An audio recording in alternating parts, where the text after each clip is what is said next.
अभी हाल ही में सूद sir Kashmir visit पर गए थे, वो उनकी अपनी पर्सनल विजिट थी। लेकिन वहां से आने के बाद में सूद सर बहुत सारी इंफॉर्मेशन है, मेमोरीज है वहां पे, जो वहां पे डेवलपमेंट हुआ है, वहां पे जो सरफेस पे क्या है और अंडर करंट क्या है, उसके बारे में सूद सर बहुत कुछ जान करके आए हैं। और इसी पे बात करने के लिए आज मैंने सूद सर को इन्वाइट किया है। सूद सर, आपका बहुत बहुत स्वागत है, नमस्कार। शुक्रिया। सर, जैसे मेरी आपसे बात हो रही थी, आपने मुझे बताया कि बहुत कुछ आपने वहां पे ऑब्जर्व किया है लोगों में और लोगों के एटीट्यूड में, और वहां का जो डेवलपमेंट हुआ है और बहुत सारी चीजें। आप आर्मी पर्सन लोगों से भी मिले हैं, उनसे, तो आपने क्या देखा वो हमको बताइए। देखिए, पहली बात तो मैं हेसिडेंट था श्रीनगर जाने के लिए, क्योंकि मुझे था कि यहाँ पे सिचुएशन इतनी नॉर्मल नहीं होगी या कुछ प्रॉब्लम हो सकती है। और नेचुरली मैं फैमिली के साथ गया था, वाइफ थी मेरी, बेटा था, बहू थी और उनका बच्चा था, यानी कि छोटा सा बेटा था। मेरे बेटे का जो बेटा है 1.5 साल का है। तो हम गए श्रीनगर के अंदर, एयरपोर्ट पे उतरे, वहां पे एक जगह बुक कराई हुई थी, वहां पे चले गए। और उसके बाद हमने वहां पे लेक के ऊपर बोट में घूमे, शिकारा के अंदर, और बहुत कुछ देखा हमने। 2 दिन श्रीनगर के अंदर रहे। उसके बाद हम चले गए गुलमर्ग के अंदर, 2 दिन वहां पे रहे, और गुलमर्ग के अंदर गंडोला राइड की हमने। और उसके बाद हम पुलवामा चले गए।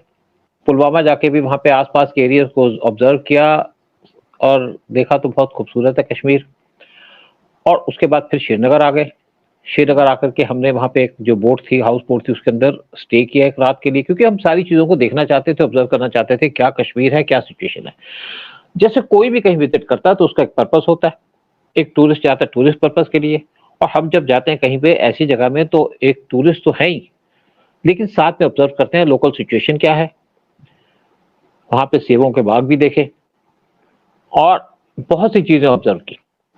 लेकिन देखा जाए तो इस टाइम पे कश्मीर के अंदर कुछ गर्मी भी थी, श्रीनगर में गर्मी थी, लेकिन दिल्ली से बेटर टेम्परेचर था। और हमने ओवरऑल इस विजिट को पूरा एंजॉय किया। कोई टेंशन नहीं थी, ना दिमाग में टेंशन रखी, ना टेंशन लेने चाहते थे। लेकिन पूरी की पूरी विजिट। गर्मी के बारे में आपने मुझे बताया अभी, लेकिन ये जो गर्मी, ये तो आपने मौसम की गर्मी बताई, वहां लोग जो रहते हैं उनके अंदर कुछ गर्मी है क्या, या पॉजिटिविटी है उनके एटीट्यूड को लेकर के, क्या है वहां? देखिए, हाँ देखिए, अगर हम लोगों की बात करें, चाहे ड्राइवर हो कार का, चाहे होटल के लोग हों, चाहे रेस्टोरेंट के लोग हों, जहाँ भी गए हमें बड़ी इज्जत से उन्होंने वहाँ पे हमें एक्सेप्ट किया, खाना खिलाया, अच्छा खाना खिलाया गया, क्योंकि कुछ लोगों ने कहा था कश्मीर के अंदर खाना अच्छा नहीं मिलता। लेकिन देखा जाए इंडिया के अंदर आप कहीं भी घूम लीजिए, आपको अच्छा खाना मिलता है। और मैं अगर सच्चाई से बात करूं, मुझे वहां पे कोई भी चीज ऐसी नहीं लगी जिससे कोई टेंशन हो। बड़े लोगों ने बड़ी इज्जत की, बड़ा मान दिया, अच्छा खाना खिलाया। और एक केसर का वहां पे, जो एक केसर सिटी है जहाँ पे केसर उगता है, वहां भी गए, केसर भी खरीदा हमने। लेकिन केसर सिर्फ 15-20 दिन के लिए उगता है, अक्टूबर नवंबर के टाइम में। लेकिन शॉप से जाकर के हमने शॉपिंग की, बहुत कुछ देखा, लेकिन कोई भी नेगेटिविटी नहीं दिखी मुझे वहां पे, लोगों के एटीट्यूड की वजह से, या कोई कुछ कहे कि हिंदुओं से हेट करते हैं, ऐसा भी कुछ नजर नहीं आया। लेकिन अगर हम बात करें पीस की, पीस पूरी थी वहां पे। लेकिन जगह जगह में हमें सीआरपीएफ के लोग मिले, मैंने उनसे बात भी की। और जब टूरिस्टों से कोई बात करता है सीआरपी का फिर लोग, तो थोड़ा सा ओपन आउट भी होते हैं। लेकिन क्योंकि मैं अंदर से बहुत सी बातें भी जानता था सीआरपीएफ के बारे में, आर्मी के बारे में भी, तो मेरी उनसे बड़ी अच्छे से बात की गई। तो मैंने उनसे पूरा डिस्कस किया सिचुएशन के बारे में। उन्होंने कहा जी यहाँ पे कोई दिक्कत नहीं है, कोई प्रॉब्लम नहीं है। कुछ कुछ जगह में कोई इंसिडेंट हो जाती है कभी कभी, लेकिन जनरल पब्लिक का एटीट्यूड पॉजिटिव है। और मैंने भी देखा जो पब्लिक थी वहां पे, उनका एटीट्यूड पॉजिटिव था, कोई नेगेटिविटी नहीं थी। अगर हम पार्क में बैठे फैमिली के साथ, तो वहां पे बाकी कश्मीरी लोग भी बैठे हुए थे, कोई दिक्कत नहीं हुई, किसी ने हमें स्टेयर नहीं किया, किसी ने हमें उल्टे तरीके से अब्यूसिव लैंग्वेज यूज नहीं की। तो सारा कुछ मुझे नॉर्मल दिखा वहां पे। अच्छा, एक चीज मैं पूछना चाहूंगी सर, क्योंकि वो मुस्लिम डोमिनेटेड ज्यादा है वहां पे, तो क्या आपने मतलब मैम ने बिंदी, आपकी बहू ने और मैम ने क्या बिंदी लगाई वहां पे, या आपने कहीं पे मंदिर में जाके तिलक लगाया, कुछ ऐसा जी बिल्कुल रिएक्शन हुआ क्या? जी बिल्कुल लगाया, तिलक भी लगाया। जो लेडीज थी उन्होंने बिंदी भी लगाई अपने माथे के ऊपर, और मैं भी तिलक लगा के घूमता रहा। जैसे वहां पे एक शंकराचार्य का टेम्पल है श्रीनगर के अंदर, वहां हम विजिट किए, और राजा का महल है वहाँ पे, जब कभी श्रीनगर में आके रुका करते थे तो वहाँ पे भी हम गए और पूरे फ्री तरीके से घूमे। कोई टेंशन नहीं थी, ना टेंशन ली और किसी भी एडवर्स सिचुएशन के लिए तैयार भी थे। लेकिन कुछ ऐसा नज़र नहीं आया कि वहाँ पे कोई गड़बड़ हो, कोई पीस की डिस्टर्बेंस हो सकती है या कोई ज़्यादा लूट-मार हो। लेकिन जो वहाँ पे अगर कश्मीर जाएँगे तो कश्मीर में खर्चा ज़रूर ज़्यादा होता है, क्योंकि आपने अगर श्रीनगर की गाड़ी लेकर के आगे दूसरी सिटी जाएँगे तो वो गाड़ी आपकी उस सिटी में घूम नहीं पाएगी और गवर्नमेंट ने बड़ा अच्छा इंतज़ाम किया हुआ है, सिक्योरिटी प्रॉपर है, पूरे बाज़ार के ऊपर सीआरपीएफ के लोग पोस्टेड रहते हैं, वहाँ पे घूमते रहते हैं। लेकिन मुझे कोई हेट नज़र नहीं आई या मुझे कोई ऐसा नहीं लगा कि लोग हमको ऑब्ज़र्व कर रहे हों। जैसे मैंने शिकारा के अंदर हम जब बैठे हुए थे या घूम रहे थे या हाउस बोट में हम जब बैठे रात को स्टे कर रहे थे तो मैंने उससे ओनर से पूछा कि यहाँ पे तो कोई दिक्कत नहीं आ रही। तो उन्होंने कहा इवन बांग्लादेशी वो भी बिंदी लगाते हैं और कुछ फॉरेनर्स वो भी बिंदी लगा के घूमते हैं। तो इसका कोई एटीट्यूड नहीं था, यानी कि इसका कोई डिफरेंस नहीं नजर आया। आप बिंदी लगा के जाइए, किसी शॉप पे जाइए, आपको अच्छे से अटेंड कर रहे थे, आपको ग्रीट कर रहे थे, नमस्ते बोलते थे। ये नहीं कि हमको या तो गुड मॉर्निंग बोलेंगे या नमस्ते बोलेंगे। मतलब अगर मैं बोले तो हाँ। मतलब लोगों के जो एक एटीट्यूड है उसमें बहुत देखिए जैसे सुना था उसके हिसाब से तो बहुत चेंज आया और मुझे लगता है आर्टिकल 370 हटने के बाद वहाँ पे स्पेशली पीएम मोदी जब से पावर में आए तो उसके बाद वहाँ पे कुछ चेंजेस आए हैं। शायद वहाँ के लोगों ने कुछ हद तक रियलाइज कर लिया है कि ये गवर्नमेंट यहाँ पे रहेगी, ठहरेगी और हमको इनके साथ मिलकर रहना है। लेकिन देखा जाए तो मुझे सरफेस के ऊपर कुछ चिंता की वाली बातें लगी। अगर वहां से आर्मी हटा ली जाए या सीआरपीएफ हटा ली जाए तो मुझे लगता है कि वहां पे टूरिस्ट जाना बंद कर देंगे। अभी तक इस साल तक करीब 1.5 करोड़ टूरिस्ट वो विजिट कर चुके हैं श्रीनगर के अंदर या पूरे कश्मीर के अंदर और इवन उम्मीद की जा रही है कि वहां पे 2.5 करोड़ के करीब टूरिस्ट पहुंचेंगे इस साल। और देखिए अगर हम कश्मीर की बात करें, कश्मीर एक हिली एरिया है, यहाँ पे बड़ी इंडस्ट्री हो नहीं सकती, विलो के बैट बनते हैं वहां पे, यहाँ पे आपके ड्राई फ्रूट्स वो एक्सपोर्ट किए जाते हैं, यहाँ से आपके फ्रूट्स वो एक्सपोर्ट किए जाते हैं। बेसिकली कोई बड़ी इंडस्ट्री यहाँ पे लग नहीं सकती क्योंकि पहाड़ी एरिया है। लेकिन उसके बावजूद जो वहाँ की इकोनॉमी है या वहाँ के लोगों का जो इनकम का मेन सोर्स है वो है टूरिज्म। और मुझे लगता है बहुत सालों के बाद जब वहाँ पे टूरिज्म बढ़ा तो उन लोगों के घर चलने शुरू हो गए, घरों के अंदर चूल्हा जलना शुरू हो गया। इससे लोग खुश तो हैं और आर्टिकल 370 हटने के बाद वहाँ पे बहुत सी डेवलपमेंट की जा रही है, बहुत जगह रोड्स बन रहे थे, बहुत जगह कंस्ट्रक्शन हो रही थी, बहुत जगह देखा जाए तो आपका डेवलपमेंट का काम चल रहा था हर एक रिमोट एरिया के अंदर, क्योंकि इस साल के अंदर कश्मीर के अंदर गवर्नमेंट ने 37,000 करोड़ वो सैंक्शन किए हैं इंफ्रास्ट्रक्चर के डेवलपमेंट के लिए।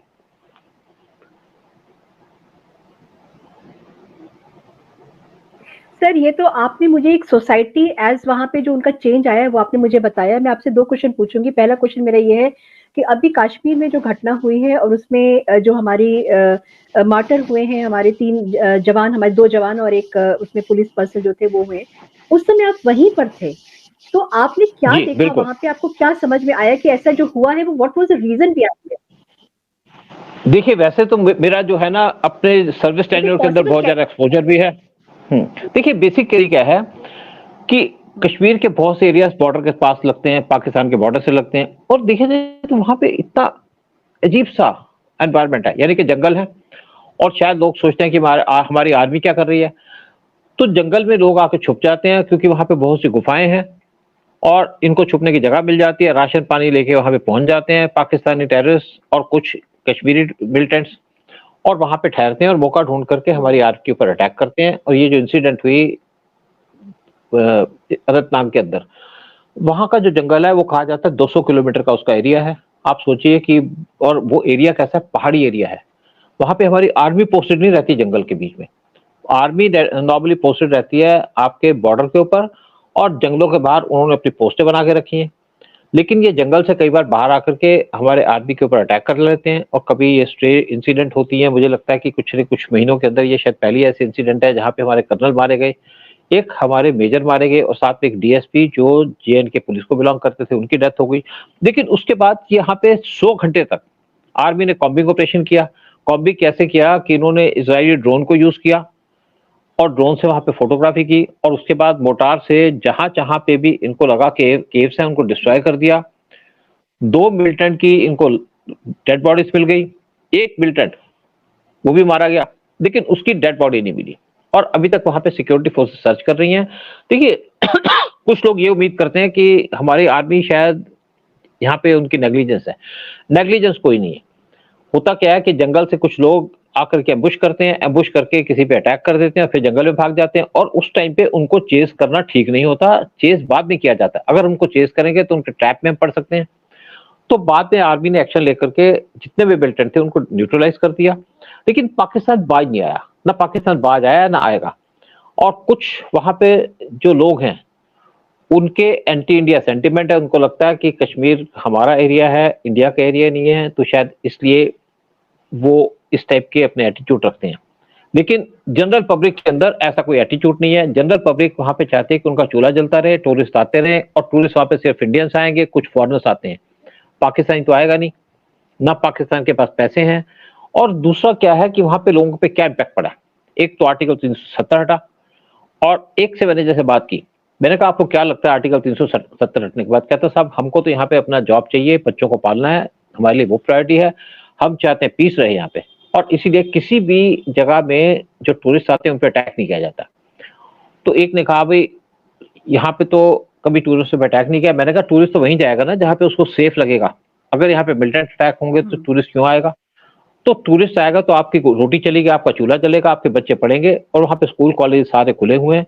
लेकिन आर्मी स्पेशली बैकड्रॉप पे रहती है और सीआरपीएफ बाजारों में घूमती रहती है और सीआरपीएफ की प्रेजेंस की वजह से वहां पे पीस है। और देखा जाए तो यहाँ पे जो 75 साल में जम्मू एंड कश्मीर को एक्सप्लॉइट किया गया अब्दुल्ला के द्वारा और मुफ्ती के द्वारा और कांग्रेस के द्वारा, उससे सिचुएशन को नॉर्मल आने में टाइम तो लगेगा, लेकिन जिस तरीके से वहां डेवलपमेंट हो रही है उसका इम्पैक्ट पड़ रहा है। जिस तरीके से पीस है वहां पे उसका इम्पैक्ट पड़ रहा है। जो टूरिस्ट जा रहे हैं उनसे इनकी इनकम हो रही है और इससे इसकी वजह से वहां पे सिचुएशन सरफेस के ऊपर टोटल नॉर्मल लगती है। एक चीज मैं बोलूंगी, पूछूंगी सर आपसे कि अब तो डॉलर का तो कुछ भी नहीं रहा और रुपी का तो बोलबाला है, तो मिलियन रुपी क्वेश्चन मैं आपसे पूछूंगी।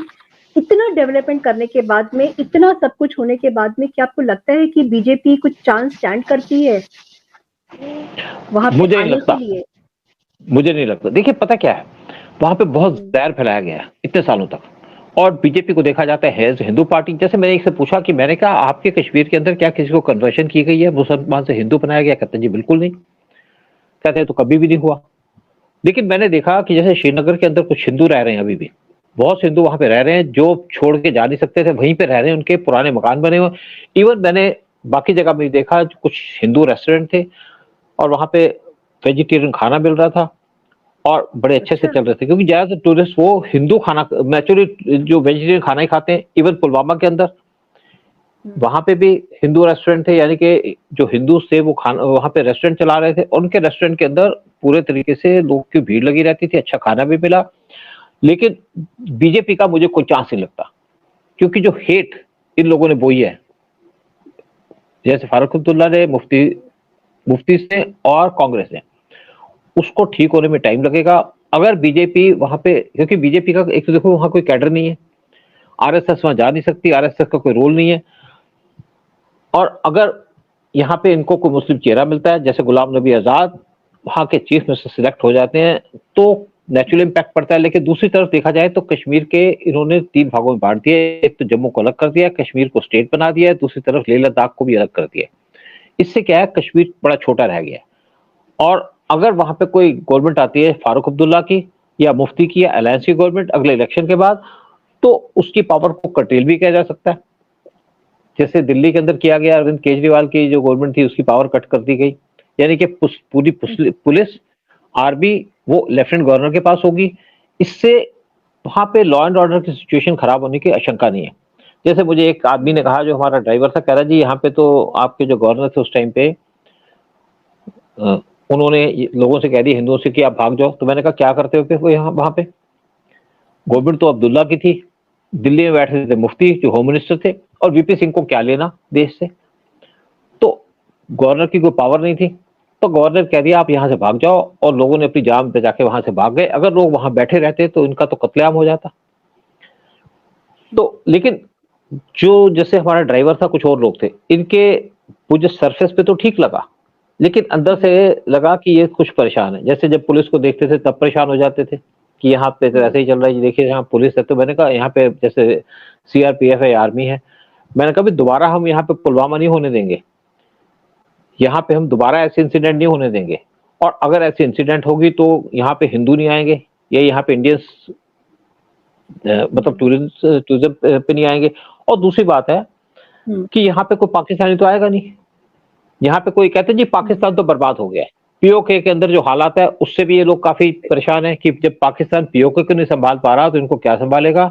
लेकिन जिस दिन पाकिस्तान और ज्यादा बर्बाद हो जाएगा तो मुझे लगता है कि सिचुएशन और ज्यादा नॉर्मल हो जाएगी। वहां पे जैसे इंडिया की जीत हुई, इस टाइम पे जो एक क्रिकेट का मैच चल रहा था, उससे भी देखा जाए तो कुछ लोग खुश थे, लेकिन फिर भी बीजेपी को यहाँ वोट नहीं मिलेगी, क्योंकि बीजेपी को अभी तक देखा जाता है एज ए हिंदू पार्टी।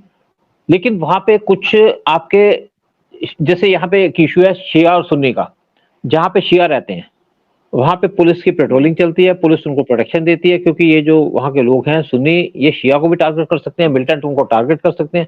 आप देखिए यहाँ पे शायद 25 साल के बाद शिया का यहाँ पे जुलूस निकला था, मुहर्रम का जुलूस निकला था, और वहां के लोग ये सोचते हैं कि शियाज इस टाइम पे बीजेपी को वोट देंगे या मोदी को वोट देंगे। देखिए पूरे इंडिया के अंदर जहां भी शियाज है, मुझे लगता है कि वो पीएम मोदी को या बीजेपी को वोट देंगे या बीजेपी के सपोर्टिव पार्टी को वोट देंगे, दूसरी पार्टी को सपोर्ट नहीं देंगे, क्योंकि शिया सुन्नी का बहुत ज्यादा रिफ्ट है आपस के अंदर। ये मुझे वहां पे पूरे तरीके से एविडेंट हुआ। और शिया अलग एरिया में रहते हैं, सुन्नी अलग एरियाज में रहते हैं। और इवन आपकी जो डल लेक है वहां पे सुबह सुबह सब्जी की मार्केट लगती है, मतलब मूवमेंट के टाइम पे मार्केट लगती है, सब्जियां बिकती है। तो जनरली देखा जाए तो मुझे बड़ा अच्छा माहौल लगा कश्मीर का, और सिचुएशन को नॉर्मल होने में कुछ और साल लगेंगे। अगर मोदी की गवर्नमेंट रही तो सिचुएशन पूरे नॉर्मल हो जाएगी, अगर कांग्रेस की गवर्नमेंट होगी तो दोबारा से वहां पे फिर दोबारा से मिलिटेंट्स आ जाएगी।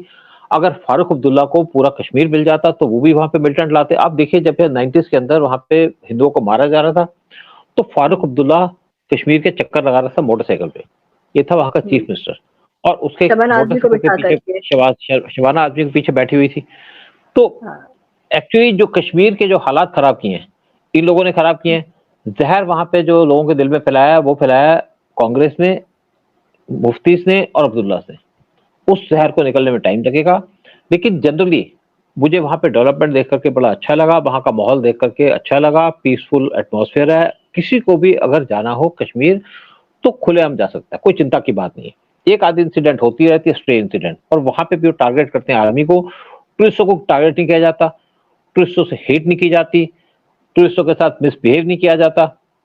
और ये जरूर है जब भी आप टूरिस्ट जगह जाते हैं तो कुछ ओवर चार्जिंग की जाती है, उसके लिए आपको डील करना पड़ेगा, तैयार होना पड़ेगा, पूरे तरीके से तैयार होकर जाइए। जिसने भी कश्मीर में घूमना होगा, अगर गुलमर्ग में जाना है तो आप जाइए विंटर के अंदर, ताकि आप गंडोला राइड ले सकें। और गंडोला राइड बहुत अट्रैक्टिव है। नॉर्मली क्या होता है कि जैसे आप गुलमर्ग में गए, लोग क्या करते हैं कश्मीर के अंदर होटल रख के बैठ जाते हैं, गाड़ी से जाते हैं आपका ये गुलमर्ग में, गंडोला राइड करके वापस आ जाते हैं। गंडोला राइड समझिए कि आपको 2 घंटे का टाइम लगता होगा, ऊपर जाना वापस आना सब कुछ। तो क्योंकि गुलमर्ग के अंदर होटल कॉस्टली है, हम वहां पे ठहरे थे JNK के जो टूरिस्ट लॉज हैं वहां पे ठहरे थे, वहां पे बुकिंग करा ली थी, थोड़ी चीप पड़ती हैं, लेकिन जनरली बड़ा अच्छा माहौल है, बड़ा पीसफुल एटमॉस्फेयर है। और मैंने पूरे तरीके से जो कश्मीर की विजिट थी उसको एंजॉय किया, और लोगों से एडवाइस करूंगा जिसने कश्मीर जाना हो उसको जरूर जाए, हेजिटेट ना करें। ये जो छोटे मोटे आपके मिलिटेंट अटैक होते हैं वो होते रहेंगे, क्योंकि इसमें नॉर्मल आने में टाइम लगेगा, लेकिन अदरवाइज टोटल पीस है वहां पे, कोई घबराने की बात नहीं। चाहे रात को घूमो चाहे सुबह घूमो, कोई दिक्कत नहीं है वहां पे घूमने के अंदर। Thank you so much sir. आपने कश्मीर के बारे में जो चेंजेस आए हैं और जो लोगों को एक एप्रीहेंशन रहता होगा कि पता नहीं जाना चाहिए कि नहीं जाना चाहिए, और गाहे बगाहे जो एक जो इंसिडेंट्स होते रहते हैं जैसे अभी कश्मीर में हुआ था, तो उससे लोग डर जाते हैं। लेकिन जिस तरीके से आपने बताया कि वहाँ का माहौल बहुत अच्छा है एंड पूरा फुल सपोर्ट है हमारे पास में हमारे डिफेंस सर्विसेज का, चाहे वो सीआरपीएफ हो चाहे हमारे आर्मी हो, तो मतलब उससे एक हिम्मत बनती है। और जो डेवलपमेंट आपने मुझे बताया है, तो मैंने सिर्फ पढ़ा था, मैं तो कश्मीर अभी गई नहीं हूँ इसके बाद में, लेकिन मैं जरूर जाऊंगी, क्योंकि आपने जिस तरीके से बताया कि वहाँ पे सब चीजें जो है टूरिस्ट के फेवर में है, टूरिस्ट फ्रेंडली हो बिल्कुल। गई हैं और जो टेररिस्ट हैं वो भी टूरिस्ट फ्रेंडली हैं। टेररिस्ट में देखिए क्या बड़ा अच्छा लगता है। है हाँ, बिल्कुल देखो जी, बड़ा एक अच्छा लगता है। मतलब आप शॉपिंग भी कर सकते हो, वेट की प्रॉब्लम ज़रूर होती है। खाने-पीने की कोई दिक्कत नहीं है, जैसे पहले ये था कि वहाँ पे आपको मीट मिलेगा, प कोई किसी ने कहा जी यहाँ पे सिर्फ नूडल मिलेंगे, ऐसी कोई बात नहीं है। प्रॉपर खाना मिलता है, प्रॉपर ब्रेकफ़ास्ट मिलता है, फिर कुछ वहाँ पे लोकल डिशेज़ हैं, जैसे कश्मीरी पुलाव है, ज़रूर खाइए। फिर वहाँ पे कुछ और भी स्पेशल रोटियाँ होती हैं वहाँ की, वो खाइए, एन्जॉय करिए।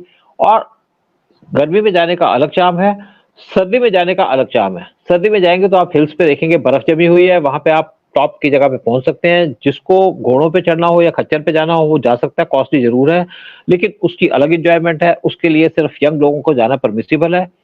अगर एज्ड आदमी जाएगा तो उसके साथ दिक्कत हो सकती है, क्योंकि कुछ दूसरे इश्यूज़ हो सकते हैं। फिर गुलमर्ग के अंदर जाना हो तो सिर्फ विंटर में जाइए और वहाँ पे गंडोला राइड ज़रूर करिएगा।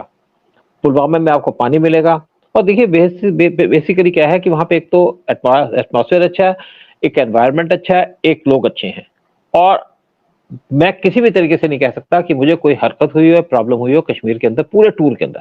पूरा टूर प्लेज़ेंट था, आना-जाना वो भी अच्छा था, होटलों में ठहरना अच्छा था। हाँ, खर्चा कुछ ज़्यादा होता है और टूरिस्ट जगह में खर्चे ज़्यादा ज़रूर होते हैं, लेकिन जब पीस ऑफ माइंड होता है तो आदमी एन्जॉय करता है।